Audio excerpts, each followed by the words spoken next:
మీకు అభినందనలు మళ్ళొకసారి మీకు హృదయపూర్వకంగా ధన్యవాదాలు అవకాశం ఇచ్చినందుకు.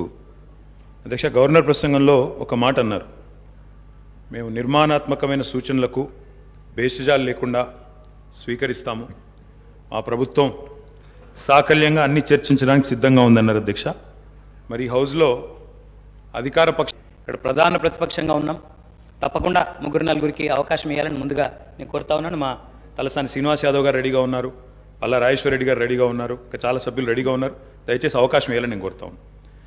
అధ్యక్ష, మేము ఆశించింది ఒకటి అధ్యక్ష, నిన్న గవర్నర్ ప్రసంగం నుంచి, కానీ అక్కడ వారు నిన్న విన్నది ఒకటి అధ్యక్ష.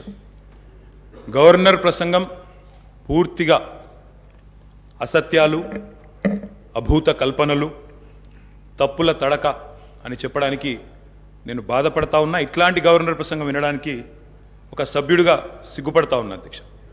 ఎందుకంటే ఇంత దారుణమైన అపసవ్యపు ప్రసంగం ఇదివరకు రాష్ట్ర శాసనసభ చరిత్రలో రెండు కూడా విని ఉండవు అధ్యక్ష. ఒక్క మాటలో చెప్పాలంటే అధ్యక్ష, 1000 ఎలుకలు తిన్న పిల్లి కదా తీర్థయాత్రలకు బయలుదేరినట్టు చేయాల్సిన దారుణం అంతా చేసి ఘాతకాలను చేసి చాలా అద్భుతమైన ఉపన్యాసం కేవలం 10 సంవత్సరాలు ప్రభుత్వం నడిపిన వాళ్ళ మీద నెపాన్ని నెట్టే ప్రయత్నం ఏదైతే కాంగ్రెస్ ప్రభుత్వం చేసిందో అధ్యక్ష, దీన్ని నేను పూర్తి స్థాయిలో తూర్పారబడుతున్నాను, తప్పుపడతా ఉన్నాను అధ్యక్ష. అధ్యక్ష, ఈ దారుణమైన గవర్నర్ గారి ప్రసంగం చూసిన తర్వాత, గవర్నర్ గారి దారుణమైన ప్రసంగం చూసిన తర్వాత కాంగ్రెస్ పరిపాలనలో రాష్ట్ర భవిష్యత్తు రాబోయే 5 ఏళ్ళు ఎట్లా ఉండబోతుందో చాలా స్పష్టంగా నిన్న పూర్తి స్థాయిలో మాకు అర్థమైంది అధ్యక్ష, రాష్ట్ర ప్రజలకు కూడా అర్థమైందని నేను అనుకుంటా ఉన్నా అధ్యక్ష. అయినప్పటికీ వాస్తవాలు, ప్రధాన ప్రతిపక్షంగా వాస్తవాలు ప్రజల ముందు పెట్టాల్సిన బాధ్యత మా ముందు ఉంది అధ్యక్ష. కాబట్టి తప్పకుండా అవన్నీ కూడా చెప్తాను అధ్యక్ష. అధ్యక్ష, మా జగిత్యాలకు సంబంధించిన కవి గారు అలిశెట్టి ప్రభాకర్ గారు ఒక మాట అన్నారు అధ్యక్ష.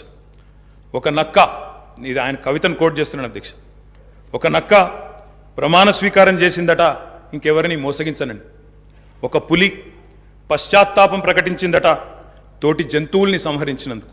అట్లా ఉంది అధ్యక్ష. ఒక మాటలో చెప్పాలంటే ఈ గవర్నర్ గారి ప్రసంగం అదే రకంగా అనిపించింది తప్ప అందులో అసత్యాలు, సత్యదూరమైన మాటలు తప్ప వాస్తవాలు మాత్రం ఒక్కటి కూడా లేదు అధ్యక్ష. అధ్యక్ష, నిన్న చాలాసార్లు ప్రస్తావన చేసినారు గత ప్రభుత్వం అంటూ. అక్కడున్నా, అక్కడ ఉన్నా, ఇక్కడ ఉన్నా, ఎక్కడ ఉన్నా అధ్యక్ష మేము ప్రజాపక్షమే. తప్పకుండా తెలంగాణకు ఎన్నటికీ స్వపక్షమే, కాంగ్రెస్ ప్రభుత్వానికి ఎన్నటికైనా విపక్షమే అధ్యక్ష. తప్పకుండా ప్రజల తరపున గొంతు విప్పుతాం. అందుకే గతంలోని వారి పరిపాలన ఎట్లా ఉందో ఒక్కసారి తప్పకుండా అద్దం చూపెట్టవలసిన బాధ్యత ప్రధాన ప్రతిపక్షంగా మా మీదనే ఉంది అధ్యక్ష.